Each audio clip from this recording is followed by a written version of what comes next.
आप सभी का स्वागत करती हूँ। जो लोग इस वीडियो को पहली बार देख रहे हैं वो इस चैनल को सब्सक्राइब लाइक ज़रूर कीजिएगा। तो आज की कहानी की हम लोग शुरुआत करते हैं।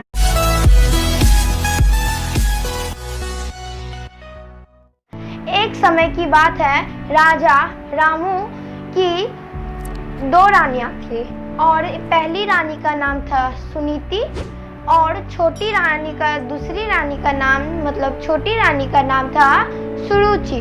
किंतु सुरुचि बहुत ही सुंदर और ही चतुर रानी थी और वो किसी भी चतुराई को राजा रामू के पास आने नहीं देती थी। और वो चाहती थी कि इस राजमहल में मेरा कब्जा हो जाए और ये सपने देखती थी। और वो चाहती थी कि राजा रामू से दूर ही रहे सुनीति। ओके, यहाँ तक समझ में आ गया है। तो चलिए आगे बढ़ते हैं। और क्यों यह कारण था कि वो क्यों चाहती थी कि सुनीति राजा रामू से दूर रहे। यह कारण था कि वो बड़ी रानी थी और धर्म की रानी थी और छोटी रानी चतुर की। तो एक दिन रानी सुरुचि के बहकावे में आकर राजा रामू ने रानी सुनीति को राजमहल से बाहर निकाल दिया।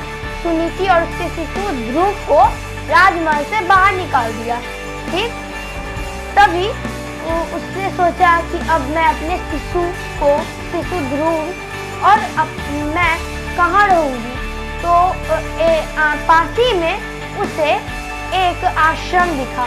वो आश्रम महर्षि अत्रु का आश्रम था और महर्षि अत्रु ने उन दोनों को रहने के लिए इजाजत दी थी। कई वर्ष बीत गए। ऋषि कुमारों ने ध्रुव की सेवा पालन की थी और कई समय बीत गए और ध्रुव 5 साल का हो गया था। कितना? 5 साल का हो गया था। तो एक दिन रानी सुनीति ने कहा कि तू ही तो बस एक मेरा सहारा है। तो एक दिन ध्रुव ने माँ से आज्ञा लेकर कहा कि मैं पिता से मिलने जाऊं। तो माँ ने कहा कि जा मिल ले। तो जब ध्रुव राजसभा में गया तो उसने अपने पिता को देखा। तो पिता ने बेटे को देखा। दोनों मन ही मन प्रसन्न हो गए, खुश हो गए। और राजा ने अपने गोद में उसे बैठा लिया था। और वहां से सुरुचि आई। कही कि ये आप किसे लिए हैं राजा जी? आपको मेरे पुत्र उत्तम को लेना चाहिए, ना ही कि इसको, ध्रुव को। तो उसने गुस्से से कहा कि अगर तुझे राजा के गोद में बैठना ही है तो तुझे मुझसे जन्म लेना था, है ना? तब ये सब सुनकर राजा ध्रुव ये सब सुनकर वहां से चले गए और रो कर माँ को ये सब कहानी बताए।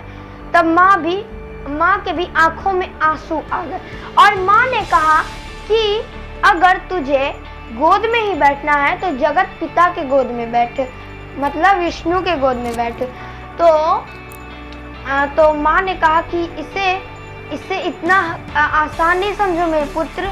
इसके लिए कठोर से कठोर तपस्या करने का सम्मान है। कठोर से कठोर तपस्या करनी पड़ती है और तू तो अभी 5 साल का ही है। तो रात्रि के समय ही ध्रुव माँ को प्रणाम करके ही घने जंगल में कठोर तपस्या करने के लिए चले गए। और कई वर्ष बीत गए।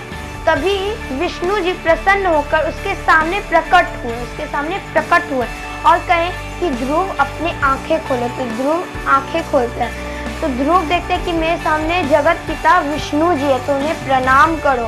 प्रणाम किए तब विष्णु जी उन्हें ये कि तथास्तु कहे और कहे कि बेटा ध्रुव, अगर तुझे मेरी गोदी में बैठना था तो इतनी कठोर तपस्या क्यों की, आओ मेरे गोद में बैठ जा।